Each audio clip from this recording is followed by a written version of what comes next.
You're listening to Field Day with Katie Black. Okay, hello. Welcome to Field Day with Katie Black. I'm so honored today I have with me Mike Dempsey, NFL Alumni Carolinas chapter board member. Thank you, Mike, for joining. How are you doing today? Doing good. A couple days before Christmas, getting all that Christmas shopping done and everything, and just refueling for 2026. Big year coming up for all of us. I think so. I'm in the same boat. I'm going to do my last minute Christmas shopping after this ends. Real quick, if you're watching or listening, I told Mike I feel like this might be a part two. This might be a two-part interview. So real quick, Mike, I asked people, where were you born / where'd you grow up? Well, I'm from Brooklyn, New York. If you haven't, I may be in North Carolina, but I got the Brooklyn accent, so I do talk fast. I'll try to slow it down. No, I can't slow it down. That's who I am. But I just came back from Brooklyn last week. Great food. Got my New York pizza. No offense to North Carolina, but Brooklyn pizza is the best in the country. Saw all my old spots, so it was kind of nostalgic. Always coming back and seeing where you're from, right? And always enjoy that. Although, yeah, it's always once you're in New York a couple of days, you're like, I gotta leave, I gotta get home. Yeah, so you're like, I gotta check out. That's how I feel. Like, I lived in South Florida for a little bit. That's how I feel with Florida. Just, it's great for a little bit. But real quick, what was that like growing up with no technology and just the good old days?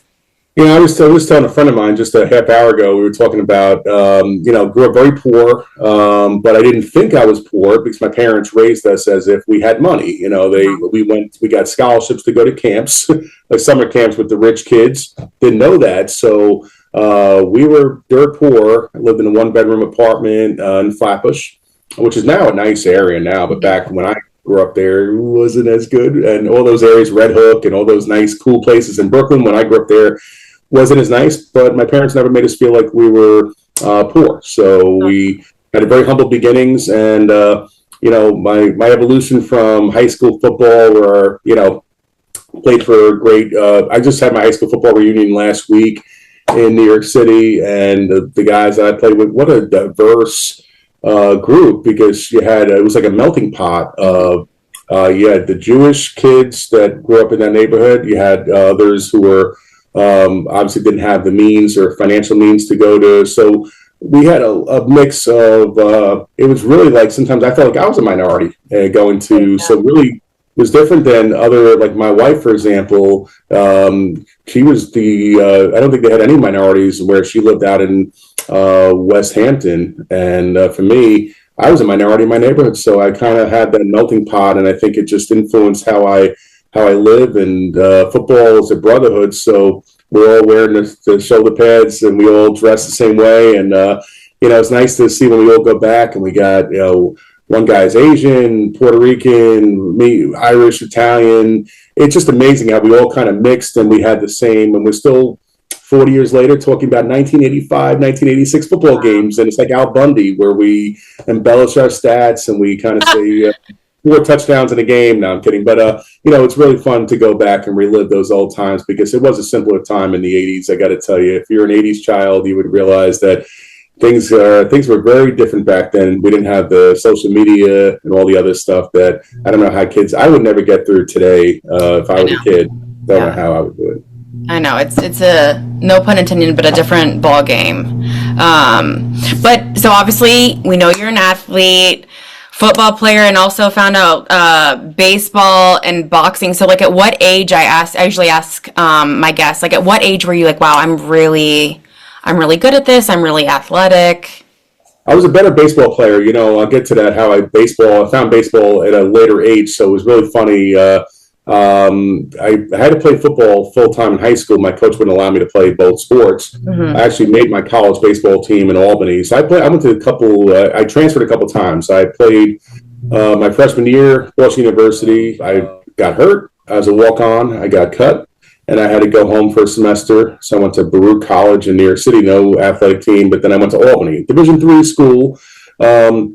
I wanted to play football, and I also played baseball up there too. I had the latitude to play both sports, and I was really good at both. I was probably better in baseball, but What happened was when I was supposed to graduate spring of '93, but I had a lot of credits that didn't transfer over from school to school, so I was stuck up there summer of '93, and the Albany Firebirds arena football team.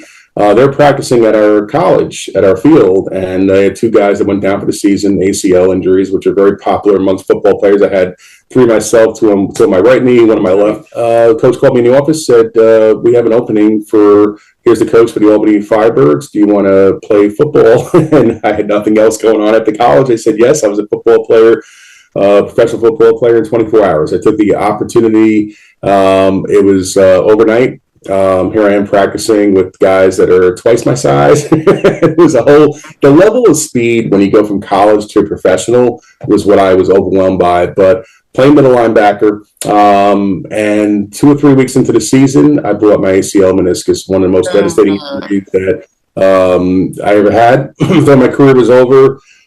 Still bouncing around, tried boxing, didn't work out very well. I didn't really know till 1995, 2 years later, but I had a friend named Lee Steinberg. Lee Steinberg was the inspiration for the movie Jerry Maguire. If you like a Tom Cruise, you watched that cool movie back in 1996, I think the movie came out.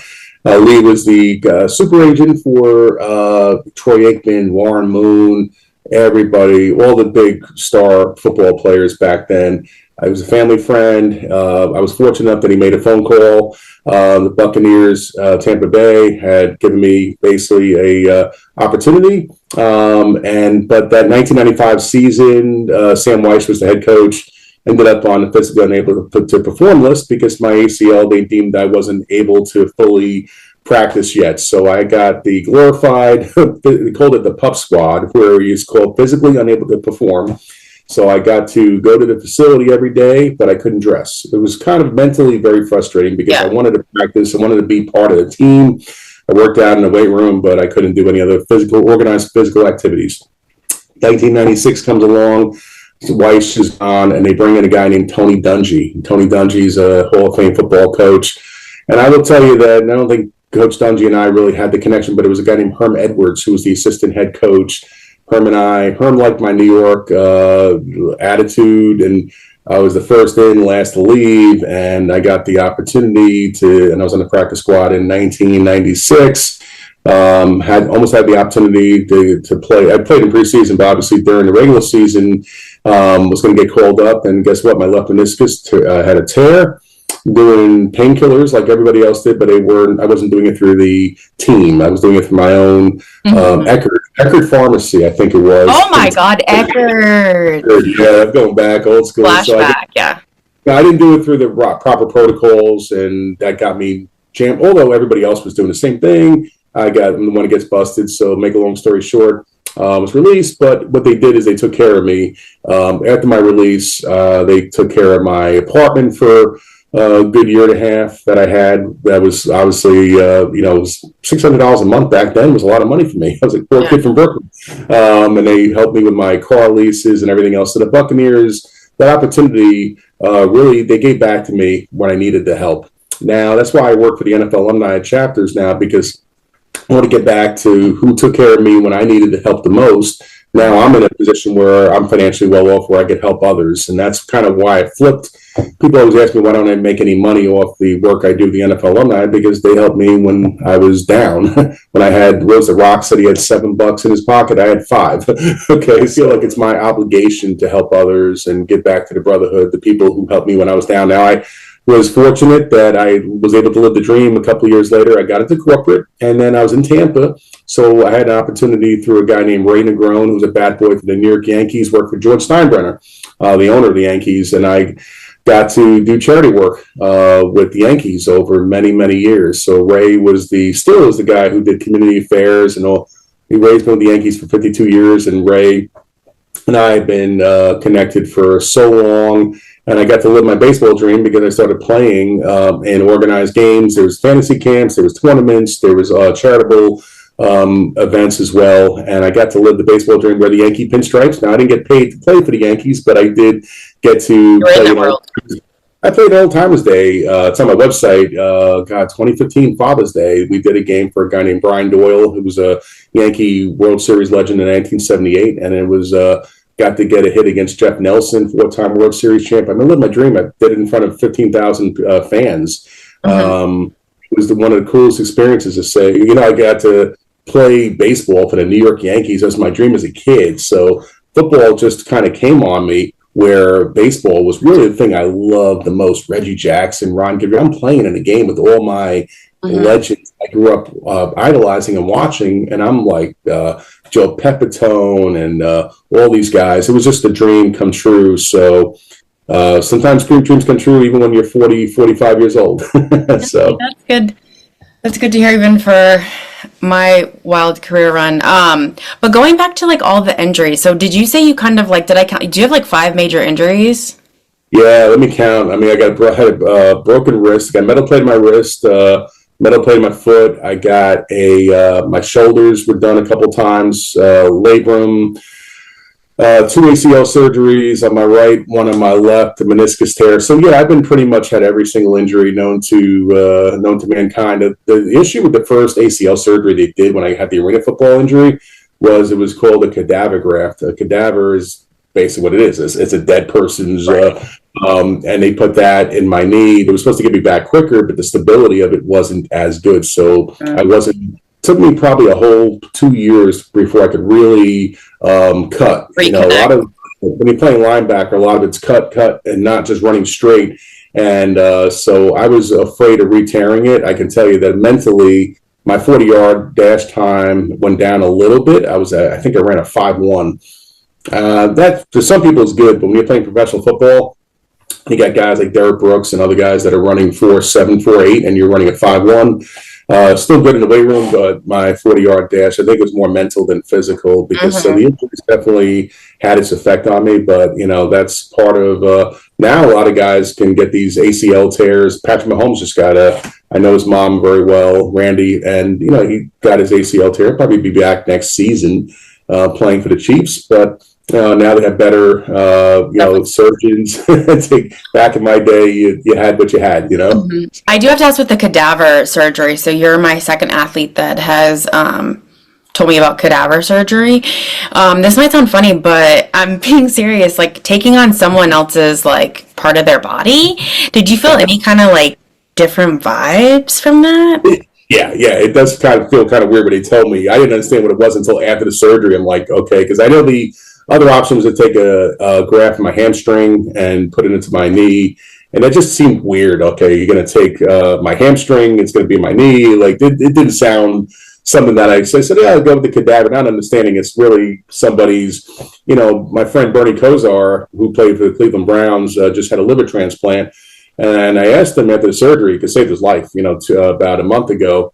I said, how weird is it that you have somebody else's, liver in you? And the story was remarkable because the kid who died, Bryce, he was 21 years old. His family were lifelong Cleveland Brown fans, and they directed his liver to Bernie, knowing his plight of what he was going through. And if Bernie didn't get the liver transplant, he was going to die. And I said, Bernie, do you feel like that kid? And he says he feels like the kid's living in him. He feels like he's got this 21-year-old kid that's part of him now. It's like 2 people in one. And that's what I hear. That was wow. But I get it. I mean, you got that kid's living, and a 21-year-old, and Bernie's 62, but Bernie's living for that kid now. Obviously, kind of what I ask athletes, like, do you feel like you still struggle with those injuries? Yeah, well, as we get older, I think for most athletes, it's the mental health that is the struggles for most of us to transition to when you're not, being a competitive athlete, I'll tell you. So I did the Yankee baseball thing. And then, as you know, I got into boxing. I was friends with a guy named Jerry Cooney, a professional boxer, heavyweight contender back in the 80s. And Jerry said, hey, Mike, let's do a charity fight. It's for his charity, YCS in New Jersey. He did a fight night, and he would bring somebody in the ring. And we figured Dempsey, given Jack Dempsey, the heavyweight champion of the world, what a cool Dempsey Cooney. We can promote it right before COVID. And then COVID happened, and then, things got sideways. The fight got canceled, rescheduled 5 times over. Jerry tore his rotator cuff, could not get in the ring. And here I am searching for an opponent because the competitive athlete in me says, I promoted this thing on social media, Super Bowl hero. I'm going to fight myself if I have to. So I'm going to get in a ring with somebody. So I was friends with a guy named Irish Mickey Ward. If you look him up, he had this trilogy, best trilogy of all time with Arturo Gatti. And Mickey always said, Mike, if you need to do the fight at my gym, his gym is a little like a hole in the wall in Lowell, Massachusetts, but it won't have the 5,000 people there, like the Jake Paul crowd for the last fight. But yeah, we were able to do it at Mickey's gym, and I fought a 3-time cruiserweight champion, and it was an incredible. I got beat up pretty good, but it was authentic. If you look at my website, there was no fake. Nothing was rigged. Lasted 3 rounds as a 3-time cruiserweight champion. That's a competitive athlete in me. I did that at 51 years old. That's something I won't do again. I won't be in the ring anymore. Obviously, as you know, I have CT-related issues that I was diagnosed 2 years later. I'm going through the Boston University CT program and got a lot of help from Chris Nowinski and others. But no, the competitive athlete, we still want to get out there and compete. Flag football. I did Celebrity Sweat flag football Super Bowl week. I played in these games. At 52 years old, getting out there in the field and competing against RG3, Andre Reed, a lot of Doug Flutie. Yeah, it's hard. The mental health aspects of not being able to compete anymore. I just look at it like I get in the gym and work as hard as I can. I've been very fortunate. Work with a company called Phoenix Performance Solutions, and they give me this Edge pre-workout stuff that gets me to look at 54 years old as good as I can look, and gives me my focus, my energy, my stamina at this age. So this stuff has really helped me a lot. And, you know, where they're geared, I mean, they're doing flag football. To me, it hopefully can inspire others that a guy at my age can try to be in the best shape he can be physically and mentally. So that's awesome. Just a sidebar on the Bernie Kosar story, you know, with the cognitive focus. And Bernie struggled. He had 100+ concussions in his career and mental health issues. He had everything, physical, mental. As you know, his story, he needed a liver transplant. And it was a public national story over the last couple of months. Bernie wasn't going to make it till today if he didn't get that liver transplant. 2 failed organ donations, and then they got this kid Bryce Dunlap that was able to donate his kidney after his liver after he passed. His family, lifelong Cleveland Brown fans. Bernie has been using this. We had the Crowley Center up in Rochester, New York, and they donated $10 million for Bernie and other retired football players like myself to use this stem cell. It's basically called Nutrisomes, and it's a nasal spray. So basically, every morning and night, I take this nasal spray, put it up to each nostril, and it improves my clarity, focus. It's been a remarkable turnaround for someone like me who had significant brain fog. A year, 6 months ago, I've been at least much more cognitively present when I'm talking to you or somebody else, and I've also had newer feedback I get twice a week from my brain doctor. But due to Erin and Michael Crowley, father-daughter team, they're trying to inspire and get other athletes that have had these, because you know the head injuries for football players in our era. Most of all of us have CTE. It depends what stage we have. You know, you can't diagnose it or see how bad it is until after you die, right? But there are some markers they can do in testing that can say there's a lot there present, and obviously I'm in that category. So, do you feel like, you know, being officially like diagnosed, did it help? Like, oh, this is why I've been feeling this way, or do you feel like you already knew?